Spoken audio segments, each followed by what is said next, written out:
Hoje estamos iniciando uma nova série, a série Vocação. E eu queria começar contando uma história de William Miller. Não sei se os irmãos já conhecem William Miller. Em 1818, esse homem, ele começou a estudar a Bíblia e ele chegou à conclusão de que Jesus voltaria no ano de 1844. Daí 26 anos. Então, em 1818, ele começa a estudar a Bíblia e chega à conclusão de que daqui 26 anos Jesus iria voltar. E ele começa a pregar essa mensagem. Ele começa a divulgar essa mensagem. E começam a chegar pessoas. Porque ele fez muitos cálculos baseados em profecias do livro de Daniel. E muitas pessoas começam a chegar e começam a se formar um grupo de pessoas que acreditavam que Jesus iria voltar daí 26 anos. E os anos foram se passando e ele aumentou a pregação e foram chegando cada vez mais pessoas. E quando chegou a primavera do ano de 1844, eles começaram, nessa fase, eles já começaram um período de preparação, de vender as suas coisas, de pedir conta nos seus empregos. Imagina isso. E aí, eles decidem se reunir num monte, para encontrar Jesus no monte. E aí William Miller, junto com todas aquelas pessoas, chegam no monte, no momento esperado, e eles começam a esperar as trombetas, começam a esperar o céu se rasgando e Jesus vindo sobre as nuvens e todo olho vendo, e o tempo foi passando e nada aconteceu. Se frustraram. E aquele grupo se dividiu em dois grupos. Um grupo se afastou, abandonou a fé. Outro grupo pensou, a gente deve ter errado alguma coisa. Não. Eles pensaram, a gente deve ter errado alguma coisa. Onde foi que nós erramos? E esse outro grupo começou a estudar a Bíblia de forma mais profunda. Por que nós erramos? Por que Jesus não voltou agora? E daí surge a Igreja Adventista do Sétimo Dia. Essa é a história do surgimento da Igreja Adventista do Sétimo Dia. Assim surge a Igreja Adventista. E o que essa história tem a ver com tudo isso que nós vamos falar sobre vocação, sobre mordomia? Porque a tônica da mensagem de hoje, de mordomia, é a importância de estarmos preparados. Estarmos preparados, e existe uma forma certa de estar preparado. Existe uma forma correta de estar vivendo em várias áreas que comunica que nós estamos preparados para o grande dia. Então, esses irmãos, por mais que tenham errado, e errado feio, porque Jesus foi muito claro, olha, ninguém sabe o dia e a hora, mas, olhando por um outro lado, eles estavam sendo honestos consigo mesmos, na sua ignorância, de tentar viver corretamente. Então, eles estavam preparados nesse outro sentido. Por mais que estejam errados por um ponto, em outro eles estavam vivendo estavam tentando estar preparados. E vocação e mordomia tem tudo a ver com isso, irmãos. Essa nova série que nós vamos iniciar tem a ver com esse chamado que Deus tem para nós. Vocação significa isso. Vem de uma palavra que significa convite, chamado, kletos no original. Deus nos chama para algo. Deus nos convida para algo nessa vida. E é isso que nós vamos falar em toda essa série. O que Deus tem nos convidado, que basicamente é para entrar no reino e depois manifestar esse reino. São dois chamados que Deus nos faz ao longo da Escritura. Entrar no reino, se tornar filho, salvo, e depois manifestar esse reino para todos os povos, até os confins da terra. E mordomia, que é um zoom que a gente vai dar hoje, tem a ver não com o que se entende hoje de mordomia. Quando a gente fala assim, que mordomia, a pessoa pensa alguém do lado de uma piscina com um suquinho, uma vida boa. Mas mordomia tem a ver com um administrador. A palavra tem a ver com oikonomos, é aquele que administra a casa. Nomos é lei, oiko é casa. Então é aquele que administra o lar. Que podia ser o chefe do lar, o pai, ou podia ser alguém designado para isso, um escravo, por exemplo, na época de Jesus. Existiam oikonomos, servos que administravam as finanças.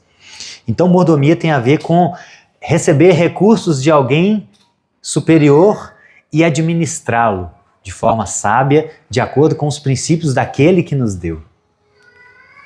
Então isso é um bom mordomo. Um bom mordomo é aquele que administra coisas que não é dele, de acordo com os princípios do seu Senhor, E eu queria te convidar, nosso texto base está lá em Mateus capítulo 25, que é a parábola dos talentos. A grande parábola dos talentos. Mateus capítulo 25, verso 14. Jesus diz o seguinte: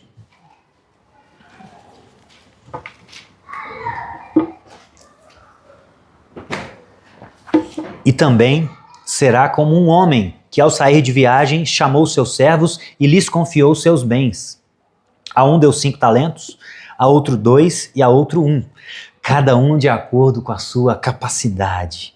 Em seguida partiu de viagem.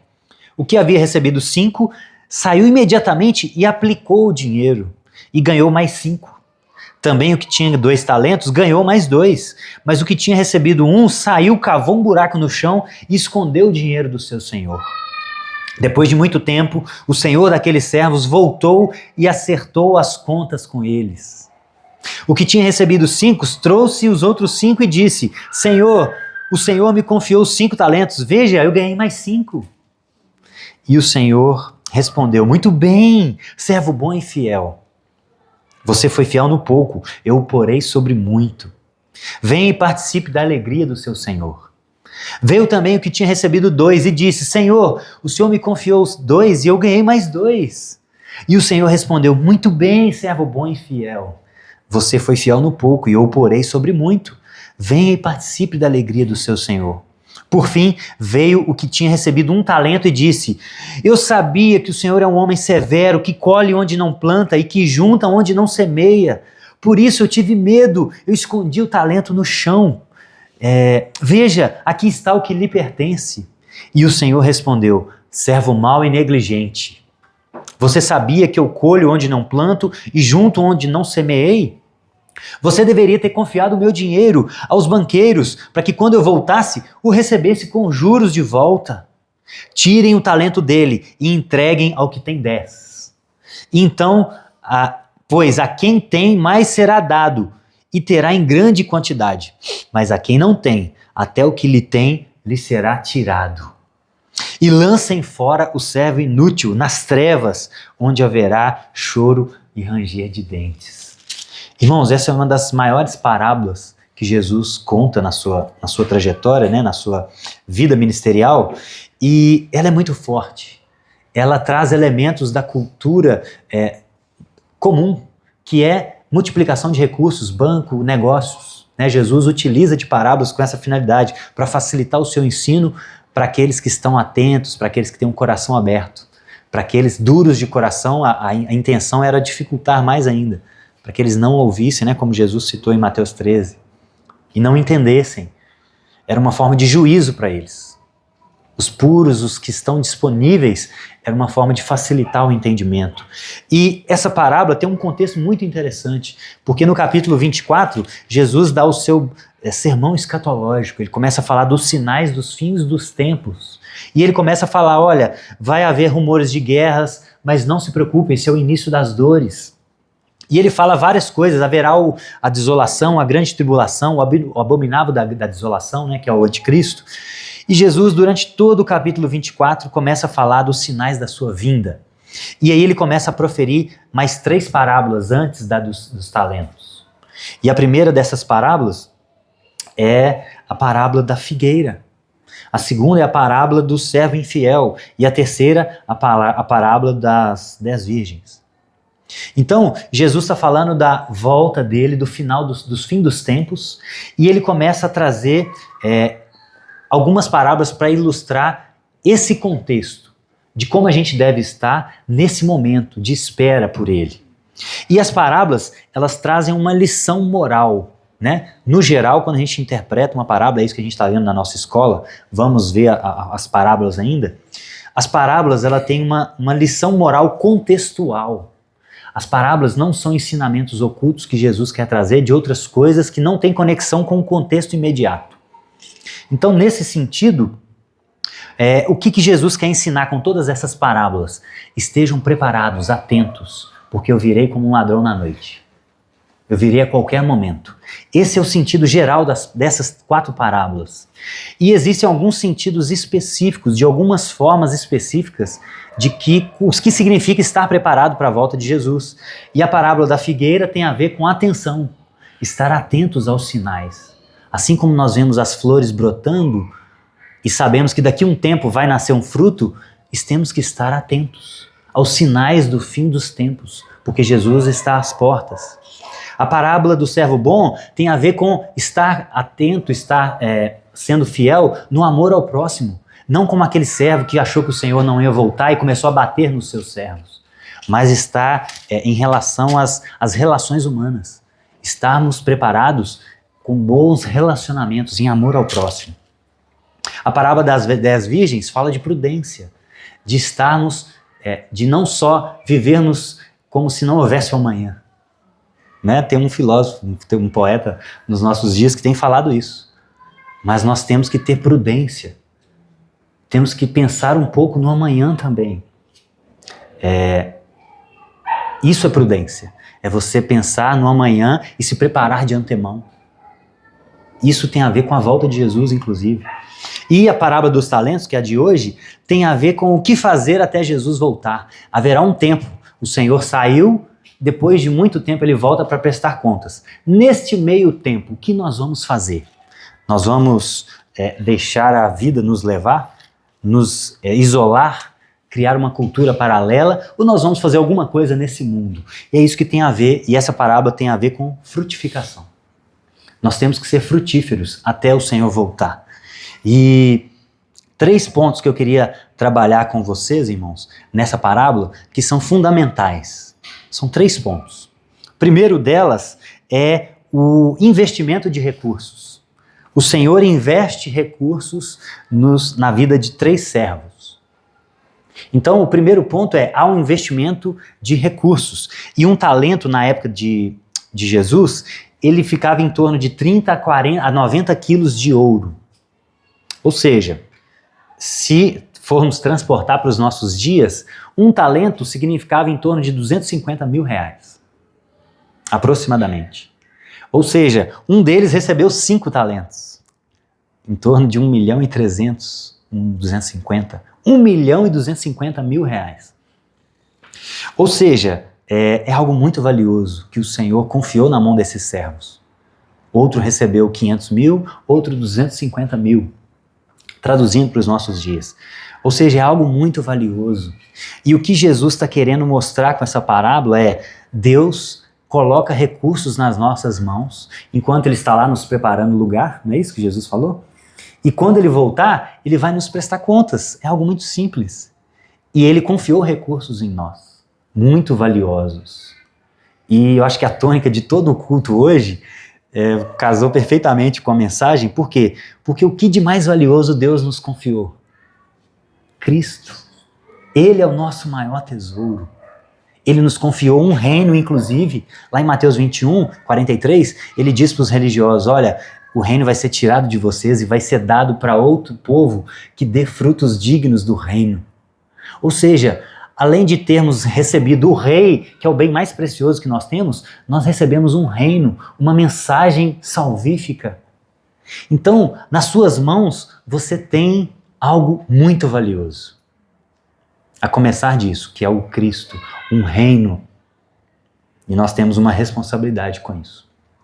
Deus também nos confia vidas, cônjuges, filhos, irmãos, parentes. São vidas, são coisas valiosas que Deus nos dá. Deus também nos confia dons.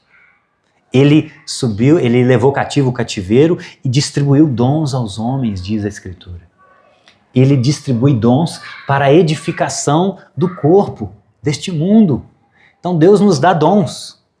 Deus também nos dá recursos financeiros, como a Rebeca falou. E nós temos uma responsabilidade de tratar isso com boa mordomia, de cuidar disso bem. E por último, Ele nos dá tempo. Alguns mais, alguns menos, mas cada um de acordo com a sua capacidade. Uns 10 anos, outros 20, outros 80. E cada um tem uma capacidade de lidar com esse tempo. Ele é o soberano. Ele sabe quanto de tempo nós precisamos para multiplicar o que Ele nos dá. Então tudo isso que Deus nos dá, Ele investe recursos em nós. Esse é o primeiro ponto. Segundo, Ele nos chama a multiplicar esses recursos, né? Isso fala no verso 16, olha, o que havia recebido 5 talentos, saiu imediatamente e aplicou. O termo original aqui é egedzomai, que significa fazer negócios, multiplicar. E no verso 27, ele finaliza a parábola falando, olha, você não deveria ter levado o que eu te dei aos banqueiros para que eu recebesse com juros? Então o Senhor espera uma multiplicação de nós. O Senhor espera um retorno. Ele espera um fruto que tem que ser a mais do que Ele nos confiou. Ele espera esse fruto. E isso fala desses 2 chamados que nós temos, né? Isso fala desses 2 convites que nós temos. Nós temos o primeiro convite, o mais importante da existência, que é se tornar filhos. Sairmos de uma posição de rebeldia com Deus e entrarmos na família de Deus, de sermos salvos. Porque não adianta nada ganhar o mundo inteiro e perder a nossa alma. Não adianta nada administrar bem o tempo, administrar bem os nossos recursos, administrar bem os nossos dons, cuidar bem das pessoas que estão à nossa volta, se nós vamos para o inferno. Não adianta nada. Entrar no reino, esse primeiro chamado de fazer parte dessa família, é o chamado mais importante, é o convite mais importante. E tudo depois também é importante e vem como consequência, e não como prioridade. Então cuidado, muito cuidado ao dizer coisas do tipo, meu filho é minha vida. Muito cuidado. Eu vejo pessoas falando isso, muitas vezes com uma boa intenção, mas eu tenho tentado fazer esse exercício. E se eu perder a Tabita amanhã? O que fica da minha vida se eu perder a Tabita, a Lídia? Se eu perder os meus irmãos? Eu tenho feito esse exercício. A Tabita não é minha vida. A Lídia não é a minha vida. A minha vida é Cristo. E por amar a Cristo, eu cuido delas com todo o meu empenho, com todo o meu entendimento. Mas se eu cair na situação de Jó, o que sobra? Né? O que sobra? A minha saúde não é minha vida.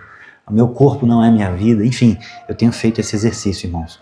E nós somos chamados a multiplicar esse primeiro ponto, inclusive. Nós somos chamados a aplicar a salvação que nós ganhamos.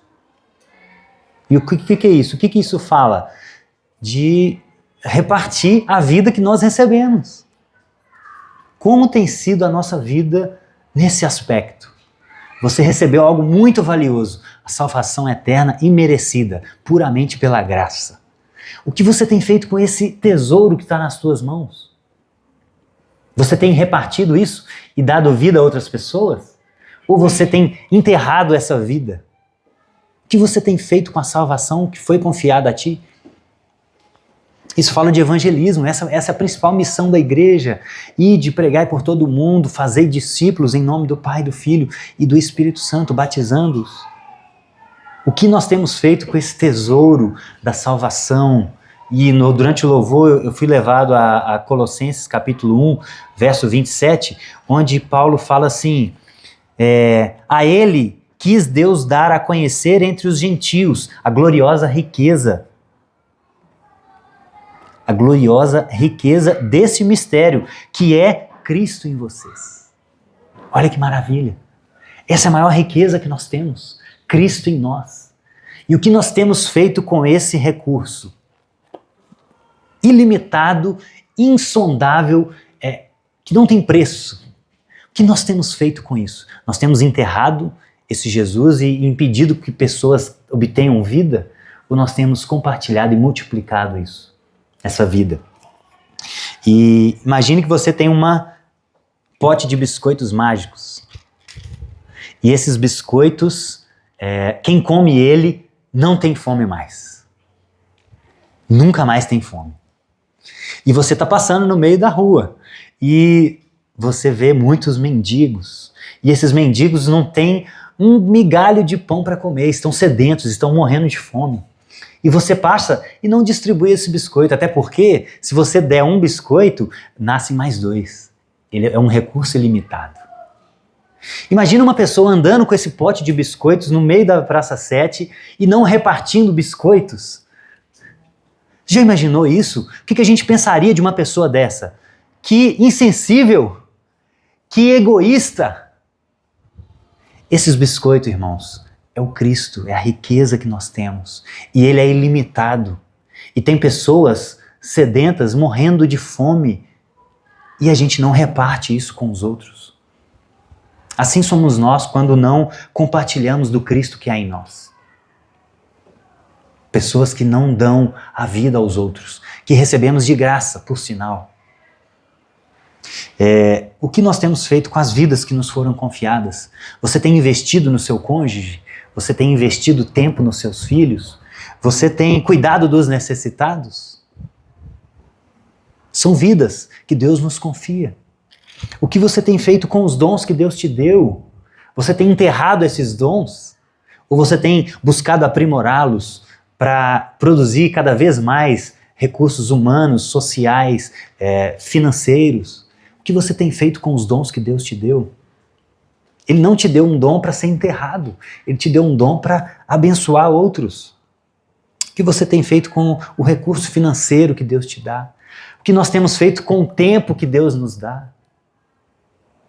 Fui pesquisar, Santo, a média brasileira de redes sociais, hoje, irmãos, está em 3 horas e 31 minutos por dia. Média. Tem pessoas que usam mais, né? E é óbvio que tem pessoas que trabalham com isso, não é esse o ponto. A questão é, o que nós temos feito com o nosso tempo valioso que Ele nos deu? Nós temos nos distraído com coisas fúteis ou temos investido em coisas eternas, valiosas? 3 horas e 31 minutos em redes sociais. E para a gente ler a Bíblia um ano, todo ano a gente gasta 25 minutos por dia.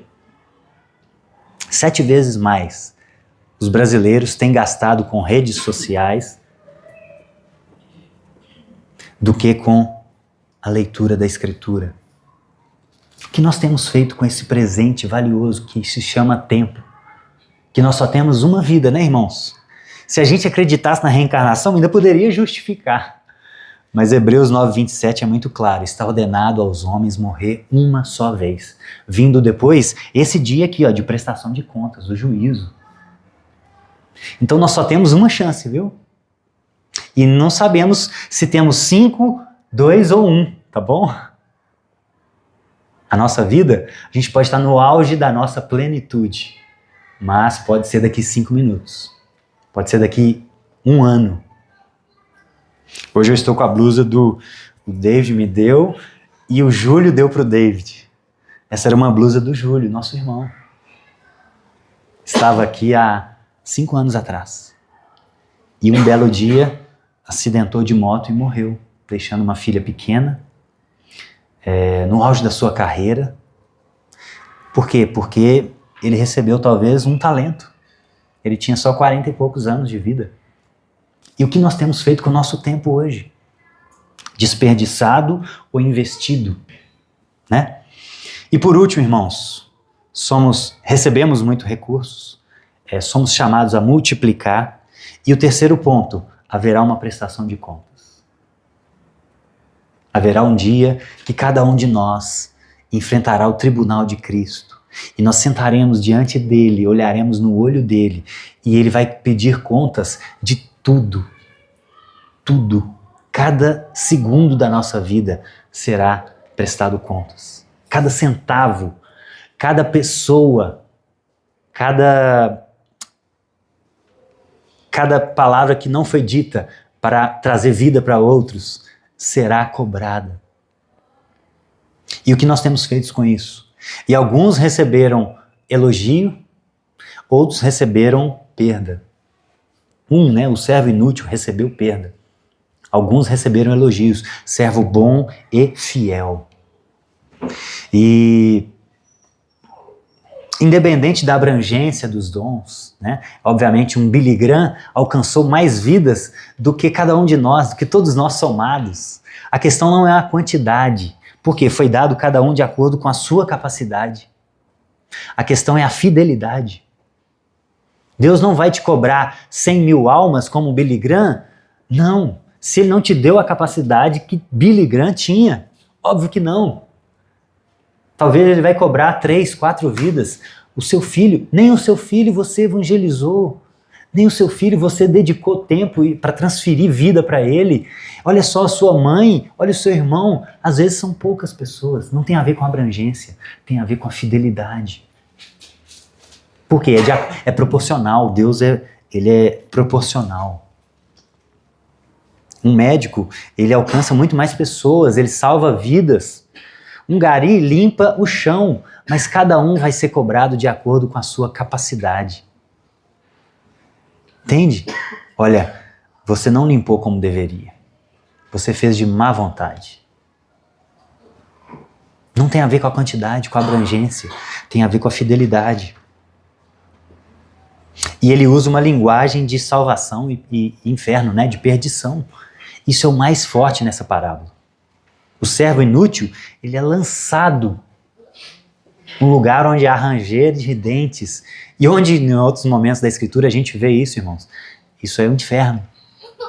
E é óbvio que Jesus não está dizendo o seguinte, olha, você recebeu a salvação e se você não produzir o que eu te pedi, você vai para o inferno por isso. Não é esse o ponto. Obviamente que não. O que parece que Jesus está mostrando é, como em outros momentos a Bíblia fala sobre isso, né? A relação de Paulo e Tiago é exatamente essa. Paulo fala da salvação pela graça. E Tiago fala um outro aspecto. Se a gente não tem boas obras, é um indício que não somos salvos. Eles não se contradizem. Paulo e Tiago não se contradizem. O que Tiago está mostrando é impossível. É impossível ser alguém alcançado pela graça e não repartir isso. É impossível, é impensável isso. Não tem como pensar alguém que recebeu um presente tão grande, tão maravilhoso, tão precioso e não quer repartir isso com outros. É impossível. Esse é o ponto da parábola. Não é que a salvação é por obras, não é que nós vamos ir para o inferno porque não tivemos boas obras, mas é que se não tivermos boas obras, talvez seja um indício de que não fomos salvos. Porque é impossível. É impossível receber tamanha graça e enterrar. É impossível. A gente tem um desejo natural de repartir, de multiplicar. E eu queria concluir, irmãos, com Mateus capítulo 3, verso 7. Volta um pouquinho aí na sua Bíblia. Mateus capítulo 3, verso 7. Palavras de João Batista.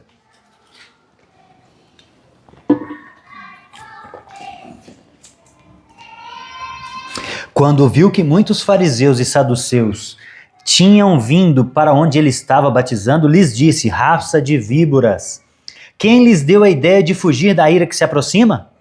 Deem frutos que mostrem o arrependimento. Olha isso. Deem frutos que mostrem o arrependimento. Não é deem frutos para se arrepender. É o fruto que mostra o arrependimento genuíno. Não pensem que vocês podem dizer a si mesmos, Abraão é nosso pai, pois eu lhes digo que destas pedras Deus pode fazer surgir filhos a Abraão. O machado já está posto à raiz das árvores, e toda árvore que não der bom fruto será cortada e lançada ao fogo. Irmãos, agora volta comigo lá em Deuteronômio capítulo 20, lá no último livro da lei, da Torá, Deuteronômio capítulo 20. Olha que interessante, da onde João Batista tirou essa linguagem de machado, de raiz de árvores. Olha que interessante, irmãos, isso aqui me marcou. Deuteronômio 20, 19. Quando vocês sitiarem uma cidade por um longo período de tempo, lutando contra ela para conquistá-la, não destruam as árvores das cidades a golpes de machado, pois vocês poderão comer dos seus frutos. Não as derrubem. Mas, por acaso, acaso as árvores são gente para que vocês as sitiem? Entretanto, vocês poderão derrubar as árvores que vocês sabem que não são frutíferas. Olha de onde João Batista tira essa ideia, irmãos. Para utilizá-las em obras que ajudem no cerco. Gente, é como se Deus estivesse passando no nosso meio e olhasse para cada um de nós hoje. E visse os nossos rostos, o nosso coração e pensar assim, não, esse aqui faz falta, esse tem dado fruto. E aí ele olha para a minha vida e fala assim, esse não está dando fruto nenhum. Tanto faz se o Bruno está aqui ou não está, não vai mudar nada. Às vezes vai até melhorar, porque talvez está atrapalhando. E Deus olhasse para nós e falasse assim, não, essa árvore pode cortar. Essa árvore pode ser cortada, porque ela não faz falta nenhuma. Ela não produz nada. Ela não traz nenhuma edificação. Ela não faz nada para cooperar com o reino de Deus, do qual nós somos embaixadores. Estão entendendo? O que significa o machado está posto à raiz? Qual fruto nós temos dado?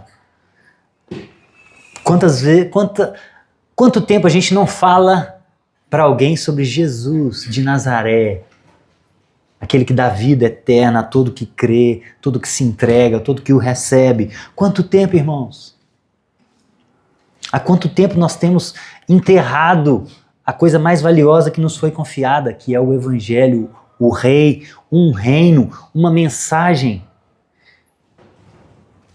E não produzir fruto é egoísmo. Por quê? Porque não basta a gente só entregar a Jesus, olha Jesus, eu fui salvo, toma aqui a minha vida salva. Isso é egoísmo, porque tem outros precisando, tem outros com fome. Então no reino de Deus, na lógica do reino de Deus, não produzir nada é egoísmo. Porque nós recebemos de graça e temos o dever de multiplicar isso. Queria te convidar a ficar de pé e orarmos mais uma vez.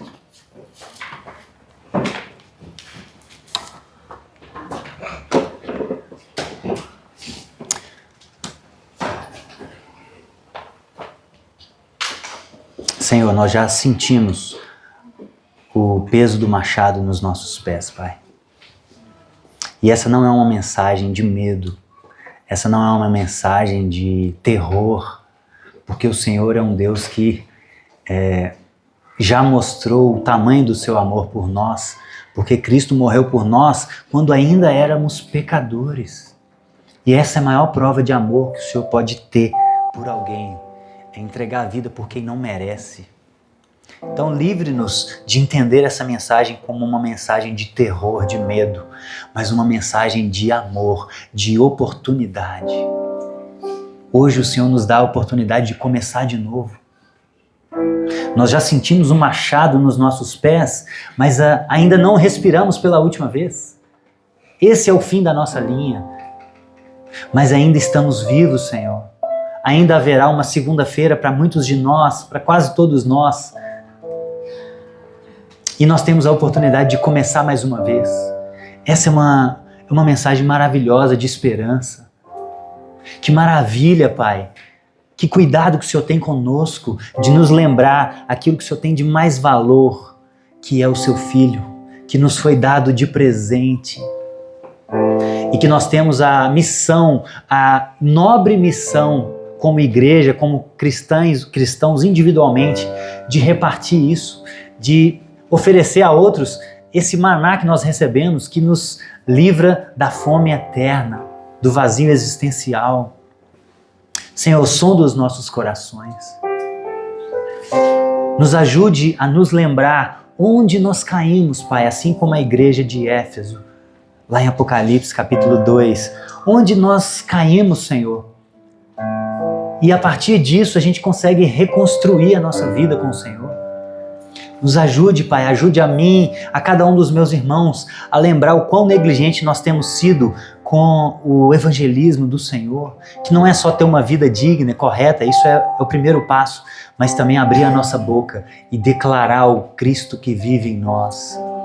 Ajude-nos a perceber o quanto temos negligenciado, Pai, os nossos dons, o cuidado com a nossa família, desperdiçado tempo valioso do Senhor que podemos gastar investindo eternamente nas Escrituras, mas temos desperdiçado rolando páginas para cima.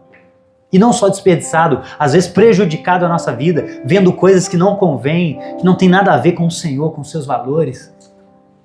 Ajuda a minha casa e os meus irmãos a perceber, Pai, o quão negligente, falta de mordomia nós temos tido com aquilo que o Senhor nos confia todos os dias, todas as manhãs. E que a gente alinhe a nossa vida, para que no grande dia nós ouçamos servos bons e fiéis. Servos bons e fiéis, vocês foram fiéis no pouco, no seu filho, no seu trabalho, vocês foram fiéis no evangelismo e agora entra no gozo do seu Senhor. É isso que nós queremos ouvir, Senhor. Que seja uma mensagem de esperança para todos nós. Em nome de Jesus. Amém.